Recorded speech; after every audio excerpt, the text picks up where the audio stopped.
Hello and welcome back to AP Psychology. I'm Miss Lee and we are beginning a new unit. We are beginning the unit on developmental psychology.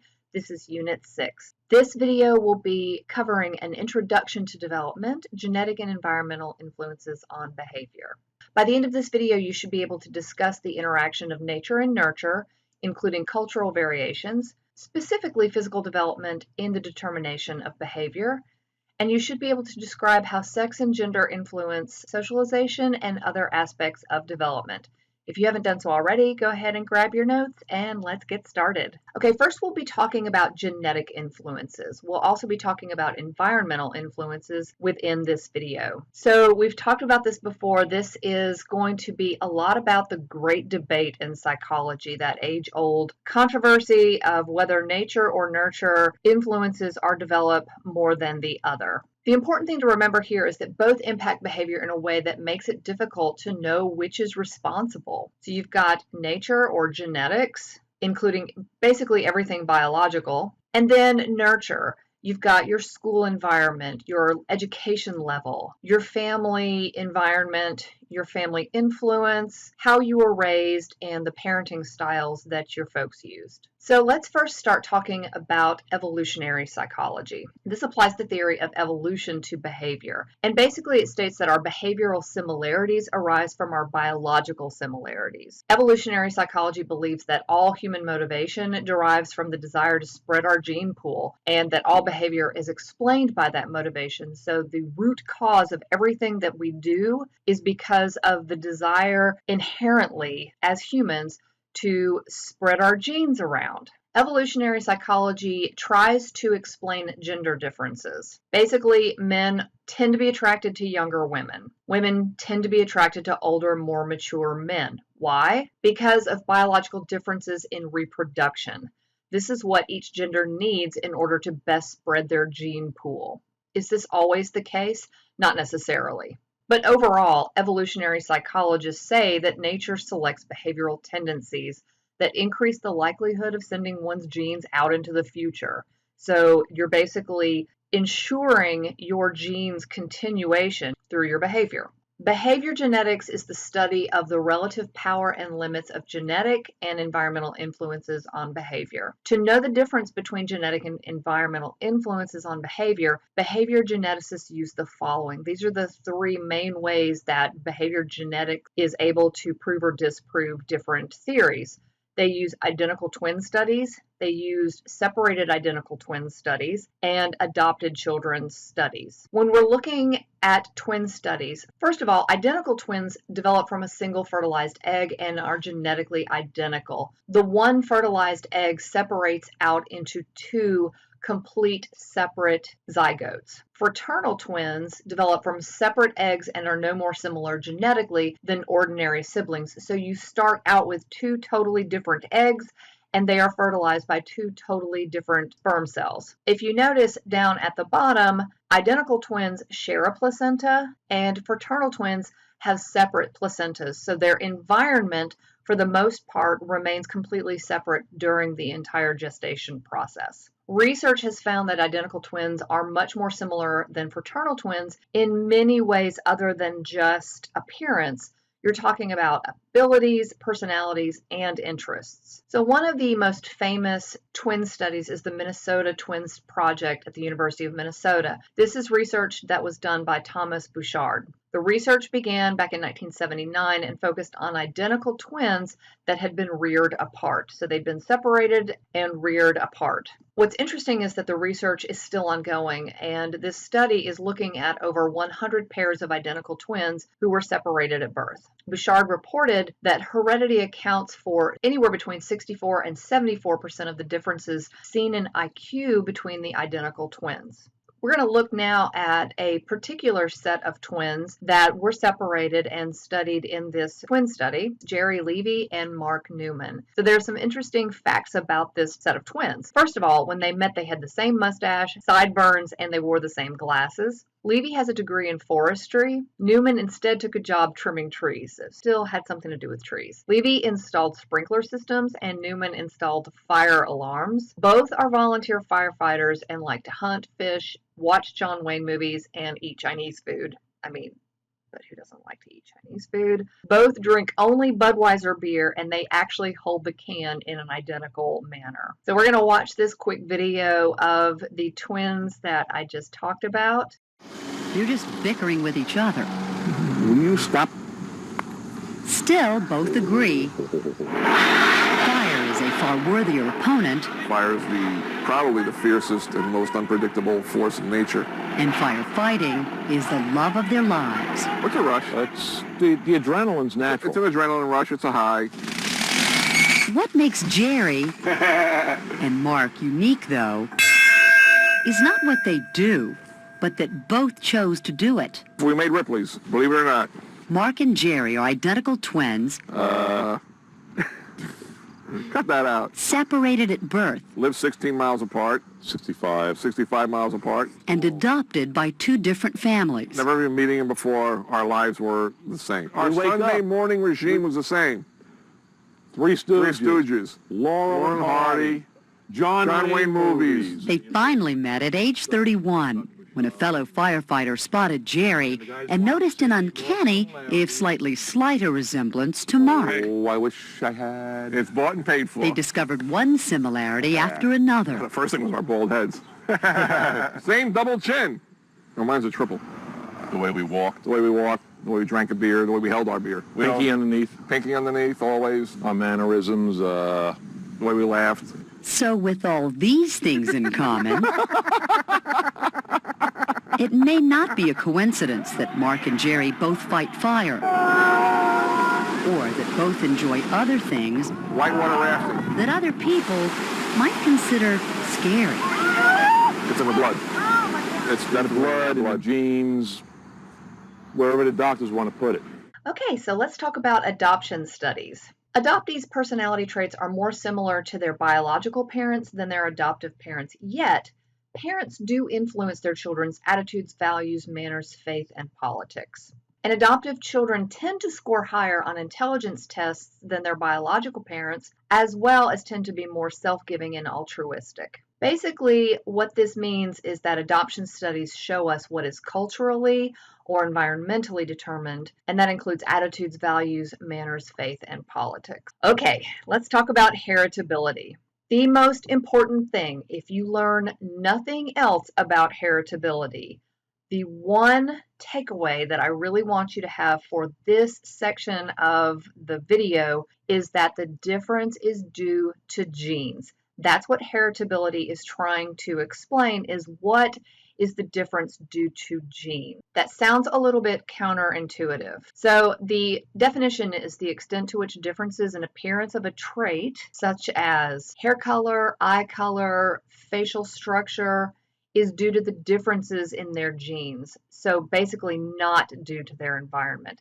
But not similarity, we're talking about the differences. The more inherited a trait is, the less heritable it is, as heritability looks at how traits are due to the differences in one's genes. For example, identical twins have a very low, near zero, like the lowest score you can get, of heritability, because the variation in their behavior cannot be accounted for by genetic differences, because they're carbon copies. So think about that. If you have an exact duplicate of a genetic combination, then any difference cannot be accounted for by genetic difference. But the difference between my personality, for example, and yours is highly heritable because we have different genes. And if you live near me, our differences are even more heritable because our environment is similar, meaning it's even more certain that our differences are due to genetic differences. Okay, so let's talk about environmental influences. It's really easy to say that how the environment impacts behavior is all based on the way you're raised, meaning it's all about the parents. And environmental influences do include prenatal environment, experience and brain development, peer influence, culture, and gender. Basically, nature or nurture, either way, it's your parents' fault. But it's more than that. Nurture doesn't begin at birth, it begins in the womb. For example, if a mother takes drugs, has an illness, and even excessive amounts of stress, it can influence the developing fetus. This is known as teratogens. Any kind of chemical, any kind of prenatal environment that could influence the developing fetus is considered a teratogen. One thing we do know is that experience helps develop the brain's neural connections. So for example, rats who live in a very enriched environment develop a heavier, thicker brain cortex. We know that through research. And this seems to hold true for children as well. Infants who were handled more gained weight more rapidly and developed faster neurologically in studies that have been done.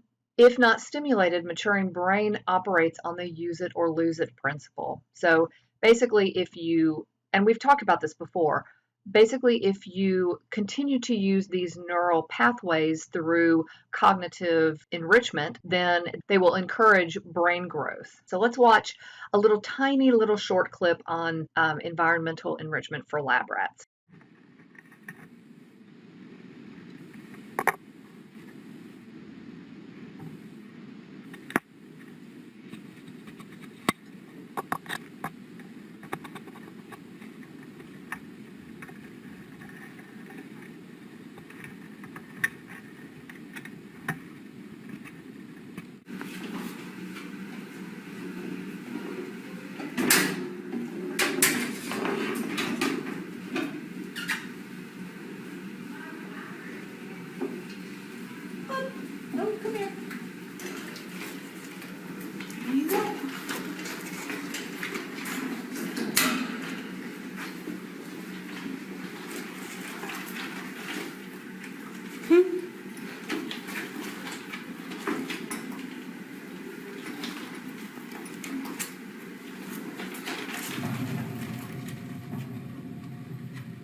We also know that there is a huge peer influence, and one thing that kind of is incorporated in that is the selection effect.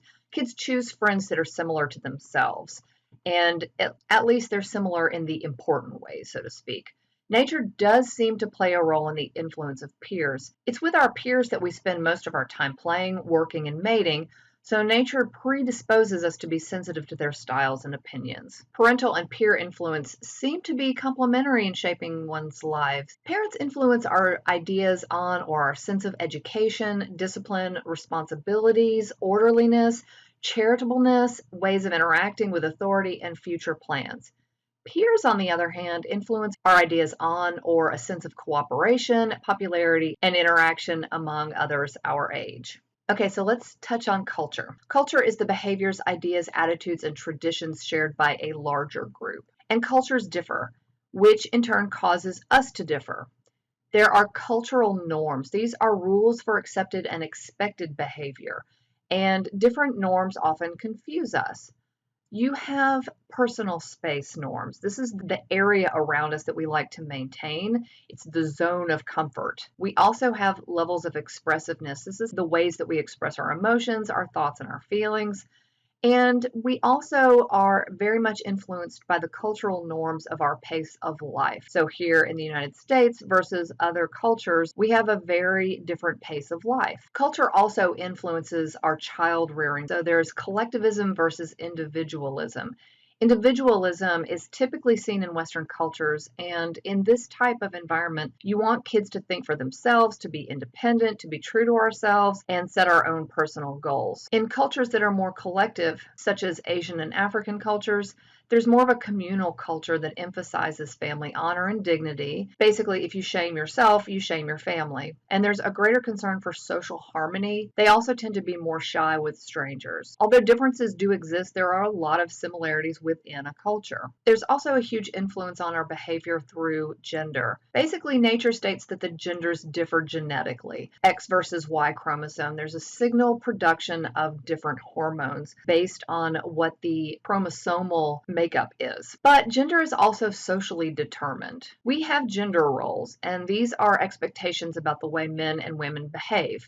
These expectations vary across cultures as well as over time. Gender identity is the sense of being male or female, basically how you identify yourself. So this is definitely based more in the area of nurture. Gender identity can be gender typed, and this is the acquisition of masculine or feminine roles. Basically, this is how you acquire your gender identity, what you do or learn in order to be masculine or feminine. With traditional gender roles, females are expected to be shy, passive, nurturing, dependent, dainty, and emotional. Females are expected to depend on the men in their lives, and when it comes to sex, they're expected to be naive and passive. They're also expected to comfort and care for their husband and children and maintain family harmony. The stay-at-home mom was the norm. These are traditional gender norms, keep in mind. Traditionally, males were expected to be leaders, to be independent, to take control, to make decisions, to hold back their emotions, and to be physically strong. They're expected to be the breadwinner and to support their family financially, as well as be the head of the household. And in relationships with women, they were expected to take the initiative.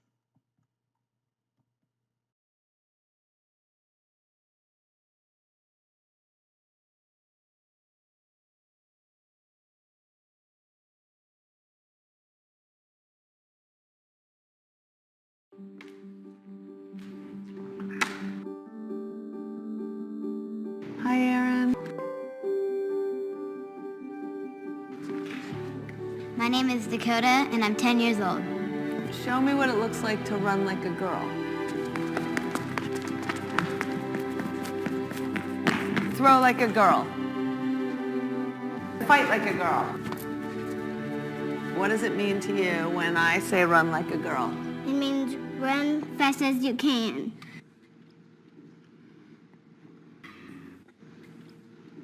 So when they're in that vulnerable time between 10 and 12, how do you think it affects them when somebody uses like a girl as an insult?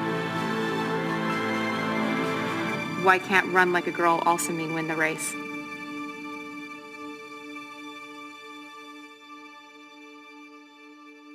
Okay, so let's talk about some gender theories. First, there is the gender schema theory.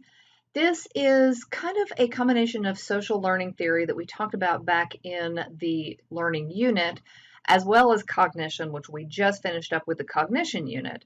Basically, this states that children learn from their cultures a concept of what it means to be either male or female, and they adjust their behavior accordingly. So basically, you're all the time comparing yourself with what your concept of that gender happens to be. Boys might not want to do a sewing project at summer camp because they perceive that as a girly thing. So to sum it up, it's including the child thinking about what he or she observes of genders and then making the decision to act from there. And that is it for our introduction to development. In our next video, we'll be talking about the very early developmental stage of prenatal to infancy. I can't wait to see you then. Bye for now.